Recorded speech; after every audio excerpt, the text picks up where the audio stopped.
अली बाबा और 40 डाकू। घबराए अली बाबा ने खतरे में छिपा अफसर तो देखा, पर डरा आदमी हिम्मत करे तो कैसे। कहानी सुनाओ ना पा। होश ने अपने पिता की कमर में नाक रगड़ते हुए कहा।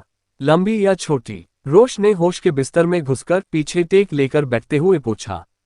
लंबी कहकर होश अपने पिता से जोर से लिपट गया। पा, कहानी सुना रहे हो क्या? जोश उनके दरवाजे में झांकते हुए पूछ रहा था।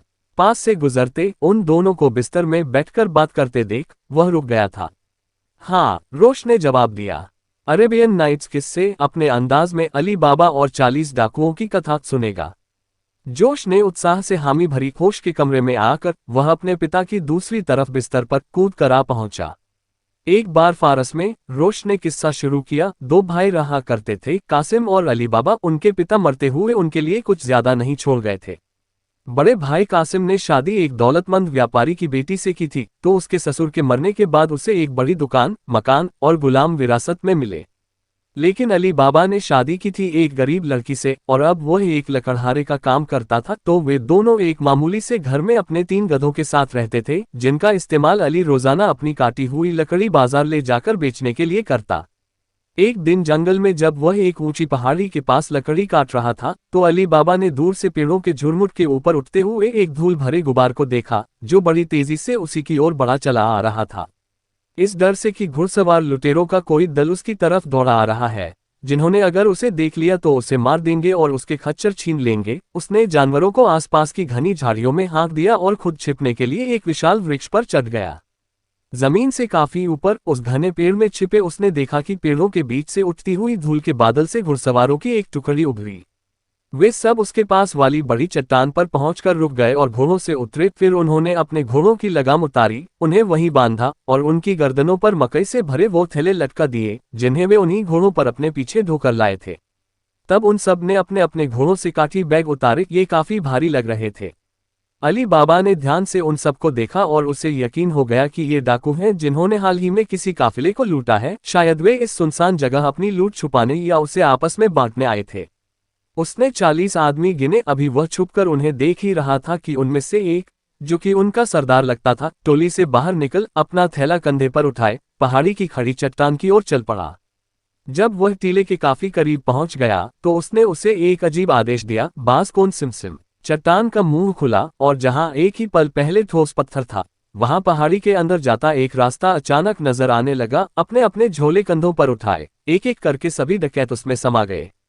उनका कप्तान उन सब के बाद अंदर घुसा। जब वे सब उस अंधेरी सुरंग में खो गए तो उनके पीछे चट्टान का दरवाजा भी अपने आप बंद हो गया। अली बाबा फिसल कर पेड़ से उतरना और भागकर अपनी जान बचाना चाहता था, लेकिन फिसल कर इतनी ऊंचाई से अब कहां उतर सकता था। वह तेजी भी नहीं रही थी, अब तो उम्र हो चली थी।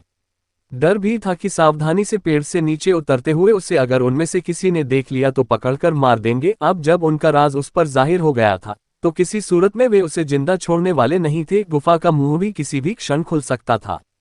पसीना उसकी परेशान भवों से टपक रहा था और भय से उसके अंग कँप रहे थे। सांस धीमी और उखड़ी हांफती आ रही थी और उसका गला इस कदर सूख चुका था कि दर्द कर रहा था। लेकिन एक ताज़ा हवा धीरे धीरे उसकी नसों को शांत कर रही थी। उसके कांपते हाथ धीरे धीरे संभल गए। इंतजार करने के लिए वह मजबूर था। इस बीच समय बीतता रहा। हिलने की पहले उसमें न ताकत थी न प्रेरणा, लेकिन घने पत्तों में अच्छे से छिपे बैठे और उतनी ऊंचाई पर सुरक्षित विश्राम करते हुए उसका भय उड़ गया और उसकी जगह धीरे धीरे एक दबंग ख्याल ने ले ली। आदमी का मन ऐसा ही है, इसे वक्त दे दो तो काले बादलों में भी उम्मीद की सुनहरी किरण देख लेता है। पल भर पहले डर से पथराया हुआ हो तो भी घड़ी भर बाद साहस से तूफान का सामना करने और जानलेवा समुद्र पर किश्ती पार लगाने की आशा कर लेता है। अभी अली बाबा अपने हिम्मती इरादे के बारे में सोच ही रहा था।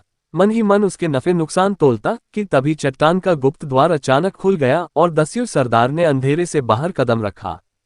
प्रवेश द्वार पर खड़ा वह अन्य चोरों को गुफा से एक एक करके निकलते और आगे बढ़ते देखता रहा। अली बाबा ने एक बार फिर 40 आदमी गिने। जब वे सब सुरक्षित बाहर आ गए तो डाकुओं का मुखिया गुफा की ओर मुड़ा और बोला, बस्ता कौन सिमसिम। उसके ये कहते ही चट्टान जादुई तरीके से सुरंग को लील गई और वहां रास्ता होने का हर सुराग पल भर में गायब हो गया। डाकू चुपचाप अपने घोड़ों के पास पहुंचे, उन पर जीने कसी, लगामें लगाई, खाली बोरियां दोबारा लटकाई, सवार हुए और जिधर से आए थे उधर की ओर ही वापस लौट गए। अली बाबा अपनी जगह पर बिना हिले डुले बैठा रहा और उन्हें जाते देखता रहा, दृष्टि से ओझल हुए। जब उन्हें बहुत समय बीत गया और उनके घोड़ों के खुरों से उठी धूल भी पूरी तरह बैठ गई, तो वह कातर भाव से पेड़ से नीचे उतरा। उसका मन भय और जिज्ञासा के बीच बावला हुआ जा रहा था।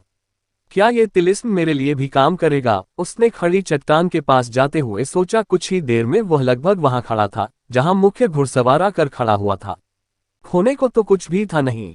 वो पकड़े जाने से बच गया था, अभी तक जीवित था, अकेला था, किस्मत जरूर उस पर मुस्कुरा रही थी। उसने दांव चल दिया, ये सोचकर कि भाग्य अब उसका साथ नहीं छोड़ेगा। उसने एक गहरी सांस ली। बाज कौन सिमसिम, उसने चट्टान से लगभग क्षमा याचक की तरह अपील की। आज्ञाकारी चट्टान का मुंह खुल गया। बस्ता कौन सिमसिम, उसने कोशिश की और इन जादुई जुमलों की पहाड़ हिला देने की ताकत पर हैरान हो गया। आज्ञाकारी चट्टान का मुंह बंद हो गया। फारसी भाषा में रोश ने अपने बच्चों को समझाया, बाज कौन कुछ खोलने के लिए आदेश है और बस्ता कौन कुछ बंद करने के लिए आदेश है। दर का मतलब होता है दरवाजा, इसलिए दर बाज कौन दरवाजा खोलने का आदेश हुआ। अरबी में सिमसिम को खोलने का आदेश होता इफ्ता या सिमसिम। बच्चों ने सिर हिलाया। रोश ने कथा जारी रखी। इंशाअल्लाह, अली बाबा ने सोचा और फिर अपने साहसी विचार पर अमल करने के लिए वह कटिबद्ध हो गया।